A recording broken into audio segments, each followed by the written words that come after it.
పవన్ కళ్యాణ్ విచిత్రమైన వ్యాఖ్యలతో, దుర్మార్గమైనటువంటి ఆలోచనలతో ఈ రాష్ట్రంలో రైతుల నడ్డి విరగ్గొట్టాడు. రాష్ట్రంలో రైతాంగం మొత్తం కూడా ఈరోజు చాలా ఇబ్బందులను ఎదుర్కొంటున్నారు.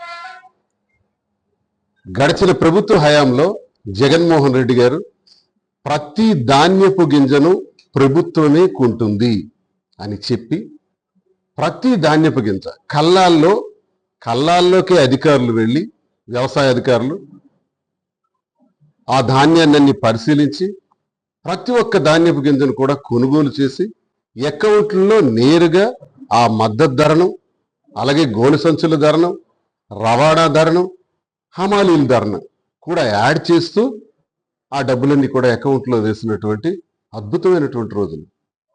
రైతన్నకి పంట పండించడానికి ఒక సహాయంగా, ఎక్కడ అప్పు దొరకనటువంటి రైతన్నకి, అవకాశాలు లేక ఇబ్బంది పడుతున్నటువంటి రైతన్నకి నేను 13,500 రూపాయలు రైతు భరోసా కింద ఇస్తాను అని చెప్పి 13,500 రూపాయలు ఇచ్చిన జగనన్న ఇలా వ్యవసాయం పట్ల ప్రత్యేక దృష్టి సారించినటువంటి జగనన్న విత్తనం నుంచి విక్రయం వరకు పూర్తి బాధ్యతలు తీసుకున్నారు. మరి రోజు కూటమి ప్రభుత్వం అధికారంలోకి వచ్చిన తర్వాత చాలా అన్యాయమే జరిగింది. ఉదాహరణకు శ్రీకాకుళంలో 8 లక్షల టన్నుల వరకు ధాన్యాన్ని పండిస్తే కనీసం 5 లక్షల టన్నులు కూడా కొనుగోలు చేయాల. ముఖ్యంగా నేను గమనిస్తున్నది శ్రీకాకుళం, విజయనగరం, విశాఖపట్నం ఈ ప్రాంతాల్లో, అలాగే గోదావరి జిల్లాల్లో, అలాగే కృష్ణా, గుంటూరు ఆ ప్రాంతాలకు సంబంధించి సన్న రకాలు విపరీతంగా పండించారు. ప్రభుత్వమే ప్రోత్సహించింది. అచ్చెన్నాయుడు మరి వ్యవసాయ శాఖ మంత్రిగా సన్న రకాలని నేను ప్రోత్సహిస్తున్నాం, మీరు పండించండి, వాటికి అత్యధిక ప్రాధాన్యత ఇవ్వండి అని చెప్పాడు. ఆయన మాట ప్రకారం కూడా చాలామంది సన్న రకాలు వేశారు. సన్న రకాల్లో ముఖ్యంగా 1224 మార్టేర్ సాంబా ఒకటి, 1262 ఆర్ఎన్ఆర్ సాంబము ఆర్ఎన్ఆర్ ఒకటి, BPT 5204, JJL 1798, NLR 3449, Ankur, Sonam and super ఇవి రకరకాల నేమ్స్తో రాష్ట్రంలో వివిధ ప్రాంతాల్లో ఇవి పండించడం జరుగుతుంది. ప్రత్యేకంగా వీటికి ఇంగ్లీష్లో కూడా ఎక్స్పోర్ట్ సూపర్ ఫైన్ వెరైటీస్ అంటాం, సన్న రకాలు అంటాం. ఈ సన్న రకాలకి మద్దతు ధర జగనన్న 2,800-900 వరకు ప్రకటించారు. 2,900 కొనుగోలు చేయటం జరిగింది. ఇప్పుడు ఈ ప్రభుత్వం అధికారంలోకి వచ్చిన తర్వాత 1,700-1,800కి పడిపోయింది. నిన్న నేను చాలా ప్రాంతాల్లో తిరిగాను, కల్లాలకు వెళ్ళాను, రైతులను స్వయంగా కలుసుకున్నాను. కారులో వస్తూ కూడా ఈస్ట్ వెస్ట్ కృష్ణా, గుంటూరు ప్రాంతాల్లో కూడా అక్కడే పొలాల దగ్గరికి వెళ్ళి కనుక్కోవటం జరిగింది. వాళ్ళతో మాట్లాడితే వచ్చినటువంటి రిపోర్ట్ ఏంటంటే శ్రీకాకుళం, విజయనగరం, విశాఖపట్నం ప్రాంతాల్లో 30-40% వరకు ఇంకా సన్న రకాలు రైతుల వద్దనే ఉన్నాయి, పొలాల్లో ఉన్నాయి. గోదావరి జిల్లాల్లో కూడా 30% పైచిలకు, 40% వరకు గోదావరి జిల్లాల్లో కూడా ఉన్నాయి. మరి అలాగే ఇకపోతే కృష్ణా, గుంటూరు ఆ ప్రాంతాలకు వెళ్తే 50%, 100% కూడా ఉన్నాయి సన్న రకాలు. ఈ సన్న రకాలని చాలా మధ్యతరగతి నుంచి ఎగువ మధ్యతరగతి పెద్ద పెద్ద ఫ్యామిలీస్ వరకు కూడా ఈ సన్న రకాలను వాడతారు. వివిధ రకాలైనటువంటి వంటకాల్లో కూడా ఈ సన్న రకాలను వాడతారు. అసలు విలువైనటువంటివిగా ప్రాధాన్యత ఇస్తారు ప్రజలు. మరి వీటికి ధర ఎందుకు లేదు? ప్రజలు చూస్తే అత్యధిక ప్రాధాన్యత ఇచ్చిన సన్న రకాలకి ధర లేదు. ధర లేక రైతన్న ఈరోజు గగ్గోలు పెడుతున్నాడు ప్రతి కళ్ళంలో కూడా. నేను అన్న మాటలు వాస్తవాల్లో కదా పరిశీలించమని కోరుతున్నాను. ప్రతి కళ్ళానికి వెళ్ళండి. నేను ఎలా అయితే వెళ్ళి చూశానో అధికారులకి అవకాశం లేదు, వెళ్ళినా డబ్బులు లేవు, లిమిట్స్ పెట్టేసి క్లోజ్ చేసేసినారు, ధాన్యం అంతా కొనుగోలు చేశామన్నారు. అసలు నేను ఈ ఇంటర్వ్యూ ప్రారంభిస్తూ పవన్ కళ్యాణే దీనికి ప్రధాన కారకుడు అని అన్నాను. దానికి కారణం ఏంటంటే ఆలోచన లేని విధానంతో, కనీసం అవగాహన లేకుండా సీజ్ ద షిప్ అన్నావు కాకినాడలో. నువ్వు సీజ్ ద షిప్ అన్నటువంటి మాట నాకు తెలిసి ఆ షిప్ కోసం పనామా షిప్ అది, స్టెల్లా షిప్ అది. అక్కడ దానికి ఇంచుమించు 3 కోట్లు ఎంతో ఫైన్ పడిందని విన్నాం. దాని మీద సిట్ వేస్తామని ఏర్పాటు చేశాడు. సిట్ వేస్తామని చెప్పారు. సిట్ ద్వారా దర్యాప్తు జరుగుతుందని చెప్పారు. సిట్ ద్వారా అసలు పీడిఎస్ రైస్ ఎక్కడివి, ఎక్కడి నుంచి ఎక్కడికి వెళ్ళాయి, ఎవరి ఖజానాలోకి వెళ్ళాయి, అసలు మనోహర్ సంబంధిత మినిస్టర్ ఫర్ సివిల్ సప్లైస్ ఏమైనా రిపోర్ట్ ఇచ్చారా? అసలు సీజ్ ది షిప్ ఎక్కడుంది? సీజ్ ది షిప్ వ్యవహారం గురించి ఎందుకు చల్లబడిపోయింది? దీన్ని ఎవరు చల్లార్చారు? దీనికి అసలు కారకులు ఎవరు చెప్పారా? సిట్ రిపోర్ట్ ఏమైనా ఉందా మన దగ్గర? ఇస్తారా? ఇవ్వగలరా? పోని మాట్లాడారు. మీరు మాట్లాడినటువంటి మాటల వల్ల, నిర్వాహకం వల్ల ఇదే సన్న రకాల్ని బ్రహ్మాండంగా ప్రతి రైతన్న కూడా ఈ రాష్ట్రంలో కాకినాడ పోర్టు నుంచి, విశాఖపట్నం పోర్టు నుంచి విస్తారంగా ఎక్స్పోర్ట్ మార్కెట్ జరిగింది. ప్రభుత్వం కొనుగోలు చేయగా మిగిలిన ధాన్యాన్ని, ముఖ్యంగా ఈ సన్న రకాల్ని ఎక్స్పోర్ట్ మార్కెట్ బ్రహ్మాండంగా ఉండేది. 2900, 2800 వరకు ఎక్స్పోర్ట్ మార్కెట్కి అమ్మకాలు జరిగేవి. కానీ ఈరోజు ఏది? అమ్మకాలు ఆగిపోయినాయి. ఎందుకు ఆగాయి? కేవలం సీజ్ ది షిప్ అన్న కారణంగా ఎక్స్పోర్ట్స్ అన్నీ ఆగిపోయినాయి. ఎక్స్పోర్ట్స్ ఆగిపోవటం వల్ల ఈ ధాన్యం అన్ని కళ్ళల్లో మిగిలిపోయాయి. అందుకే నేను చెప్పాను, దీనికి ప్రధాన కారకుడు పవన్ కళ్యాణ్. నోటి దురదుంది కదా, అధికారం ఉంది కదా అని ఇష్టానుసారం మాట్లాడితే ఇలాగే జరుగుతుంది. రైతుల నడ్డి విరగ్గొట్టారు. ఈరోజు ఏం చెప్తారు మిస్టర్ పవన్ కళ్యాణ్? మీకు అధికారం ఇచ్చింది, ఆ రోజు 31,000 మంది మహిళలు అదృశ్యమైనారు, కేంద్ర నిఘా బృందాలు చెప్పాయి, వాళ్ళనందరినీ వెనక్కి తీసుకురాలేకపోతుంది ప్రభుత్వం అన్నావు. మరి నువ్వు ఈరోజు డిప్యూటీ చీఫ్ మినిస్టర్ అయ్యావు కదా, గెలిచావు కదా, ఈ మాట చెప్పి ఇంచుమించు 1.5 కాలం అయింది కదా, మరి ఏం చేస్తున్నావు? గాడుదలు కాస్తున్నావా? ఏమో 31,000 మంది మహిళలు అదృశ్యమైన వాళ్ళు ఎక్కడున్నారో తెచ్చావా? అసలు తెస్తావా? అసలు నిజమేనా? నాకు చెప్పు సమాధానం. ఒక కౌన్సిల్ మెంబర్గా నీకు అడుగుతున్నా, అది నిజమా అబద్ధమా ఇప్పుడు చెప్పాలి క్లారిటీ. లేదు 31,000 మంది మహిళలే తప్పుకోలేదు, నేను అబద్ధం ఆడానంటావా? ఒకవేళ 31,000 మంది మహిళలు అదృశ్యం అయితే వాళ్ళని తెచ్చి మాకు ప్రజలకు అప్పచెప్తావా? వాళ్ళ తల్లిదండ్రులకు అప్పచెప్తావా? చేయి. సనాతన ధర్మం ఏదో మా నాన్న సిగరెట్ తాక్కోమన్నారు, దీపంలో ముట్టించుకోమన్నారు, ఆవు మాంసం ఎంత తినాలంటే అంత తినేయచ్చు. సనాతన ధర్మం గురించి మాట్లాడతాం. ఈరోజు తిరుపతిలో సుమారు 200 వరకు ఈరోజు గోవులు మరణించాయి. ఇది ఎప్పుడు చరిత్రలో జరగలేదు. గోశాల నిర్వాహకం ఎలా ఉందో చూడండి, సనాతన ధర్మాచార్య తాలూకా విధానాలు చూడండి. ఈ కూటమి ప్రభుత్వంలో ఈ రోజు వరకు అధికారంలోకి వచ్చి హత్య రాజకీయాలు, ఎంతమందిని చంపారు నడి రోడ్డు మీద, కేసులు, ఇలా మాట్లాడితే వెంటనే కేసులు. నా మీద కూడా రాష్ట్రంలో చాలా కేసులు కట్టేసినారు. చేసుకోండి, అరెస్ట్ చేసుకోండి. నేను ఇప్పుడు ఓపెన్గా తిరుగుతున్నాను కదా, నేనేమైనా నేరం చేస్తే అరెస్ట్ చేయండి. అడగటమే తప్పు అయితే, ప్రజా గొంతు మాట్లాడటమే తప్పు అయితే అరెస్ట్ చేయండి. ఎందుకు లేట్ చేస్తున్నారు? నేనేమైనా అవినీతి చేశానా, అక్రమాలు చేశానా, భూదందాలు చేశానా, అధికార దుర్వినియోగం చేశానా? తీయండి.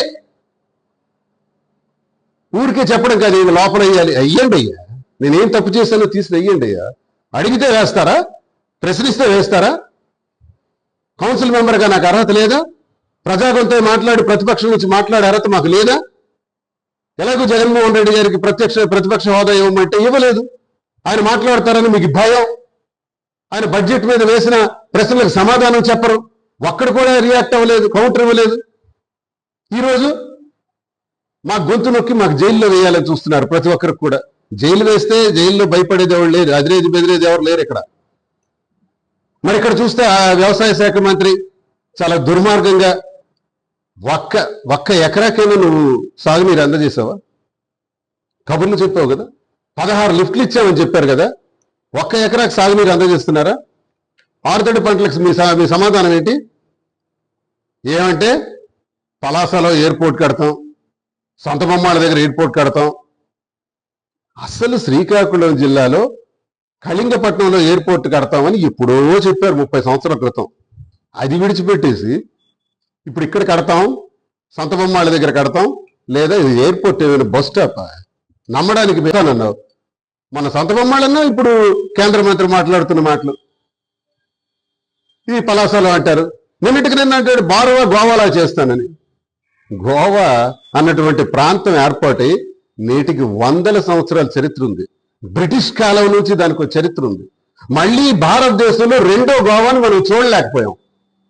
ఎవడికి అమాయకుల్ని చేయాలనుకుంటున్నారు, ఎవడికి మోసం చేయాలనుకుంటున్నారు? అని గోవా చేస్తా. అది మీకు దమ్ముంటే, మీకు శక్తి ఉంటే కేంద్ర మంత్రిగా కానీ రాష్ట్ర వ్యవసాయ శాఖ మంత్రిగా కానీ మీరేం చెప్పారు?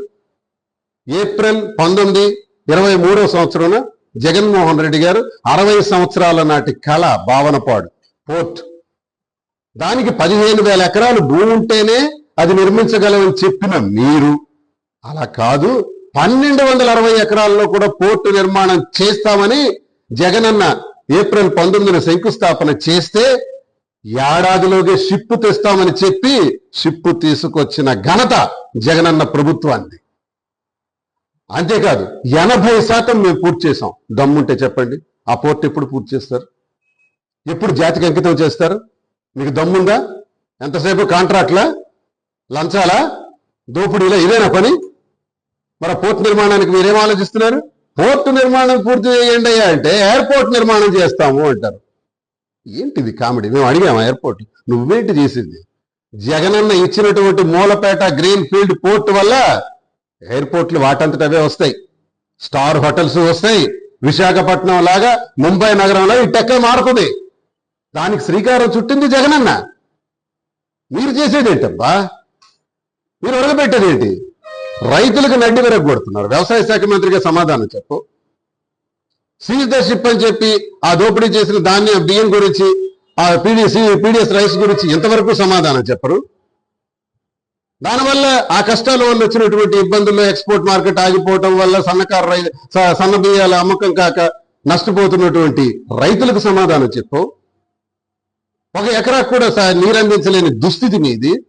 మీరేమో ఎయిర్పోర్ట్లు కడతాం, ఇష్టానుసారం ప్రజలకు మోసం చేసి లింగాల వలసలో ప్రాథమిక ఆసుపత్రి ముఖ్యమంత్రి గారితో నేను మాట్లాడితే ఓపెన్ చేస్తాం. మీకున్న అర్హత ఏంటి? తెచ్చింది ఎవరు? ఓపెన్ చేస్తున్నది ఎవరు? ప్రారంభోత్సవం చేయండి, తప్పే లేదు. కానీ మేము తెచ్చామన్నది మర్చిపోకండి. మేము తెచ్చామన్నది ప్రజలకు తెలుసు. పోర్టు మేము తీసుకొచ్చాం. మీరు వెళ్ళి పోర్టు దగ్గర బటన్ నొక్కుతారు, మళ్ళీ రిబ్బన్ కట్ చేస్తారు. ఏ రైట్ ఉంది మీకు? పోర్టు తెచ్చింది జగనన్న కదా. ఇలాంటి పిచ్చి పిచ్చి మాటలతో, చేతగాని మాటలతో సంవత్సరం కాలం గడిపేశారు. ఉన్నో 5 బడ్జెట్లు. వీళ్ళకున్న అవకాశమే కూటమి ప్రభుత్వానికి 5 బడ్జెట్లు. 5 బడ్జెట్లో 2 బడ్జెట్లు ఫినిష్ పూర్తయిపోయినాయి. ఇది 3 బడ్జెట్లు ఉన్నాయి. ఈ 2 బడ్జెట్లలో కూడా సూపర్ 6 పథకాల గురించి ఎక్కడ ఎత్తలా. మరి ఉన్న మిగతా 3 బడ్జెట్లలో మళ్ళీ ఎలక్షన్ వస్తుంది. ఎలక్షన్ సంవత్సరం ఏదైతే అవుతుందో అది మళ్ళీ ఓటాన్ అకౌంట్ బడ్జెట్ అవుతుంది. ఉన్న 2 బడ్జెట్లు ఎప్పుడు పెడతారు? ఎప్పుడు సూపర్ 6 అమలు చేస్తారు? ప్రతి నిరుద్యోగికి 20 లక్షల ఉద్యోగాలు ఇస్తామన్నారే, 3,000 ఇస్తామన్నారే, ఇస్తారా? నీకు 15, నీకు 15, నీకు 15, నీకు 15. జగనన్న అయితే ఒక బిడ్డకే ఇస్తాడు, మేమైతే స్కూల్కి వెళ్ళి ప్రతి బిడ్డకి ఇస్తామన్నారే 15,000. ఎవరే? ప్రతి రైతన్నకు కూడా జగనన్న 13,500 ఇస్తామన్నాడు, నువ్వు 20,000 ఇస్తామన్నారే, ఇచ్చారా? దాని గురించి బడ్జెట్లో పెట్టారా? మహిళలకు ఉచిత బస్సు అన్నారే, ఎక్కడికి పోయింది? 19 సంవత్సరాల నుంచి 59 సంవత్సరాలు ఉన్న ప్రతి మహిళకు కూడా మీరు 1,500 రూపాయలు ఇస్తామన్నారే, మాట్లాడుతున్నారా?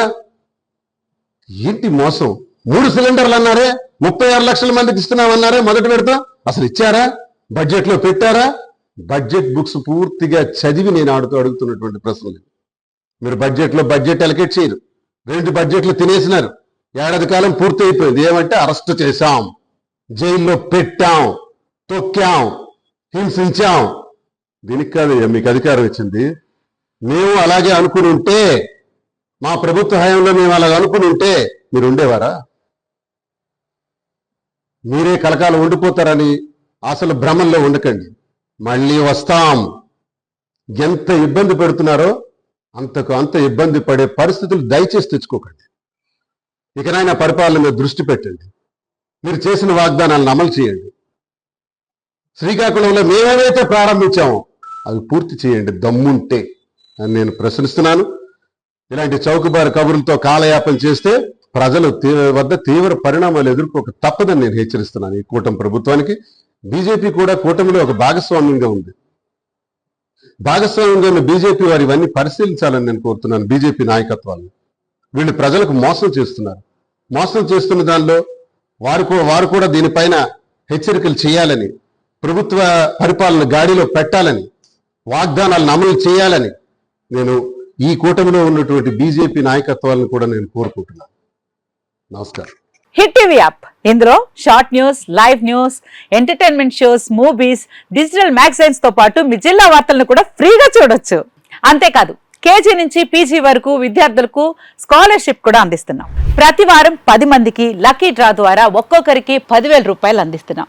ఇంకెందుకు ఆలస్యం, వెంటనే హిట్ టీవీ యాప్ ని డౌన్లోడ్ చేసుకుని ఫ్రీగా ఎంటర్టైన్మెంట్ పొందండి. Hit TV app. Hit TV app. Please download hit TV app. Hit TV app ని ఫ్రీగా డౌన్లోడ్ చేసుకొని ఎంజాయ్ చేయండి. మీకు నచ్చిన ఎంటర్టైన్మెంట్ కోసం హిట్ టీవీ యాప్ ని ఫ్రీగా డౌన్లోడ్ చేసుకొని ఎంజాయ్ చేయండి. హిట్ టీవీ యాప్ ని డౌన్లోడ్ చేసుకుని ఆస్వాదించండి, ఆశీర్వదించండి. ఇంతమంది సెలబ్రిటీలు హిట్ టీవీ యాప్ ని డౌన్లోడ్ చేసుకోండి అని చెప్తున్నారంటే ఎంత మంచి యాప్ ఆలోచించండి.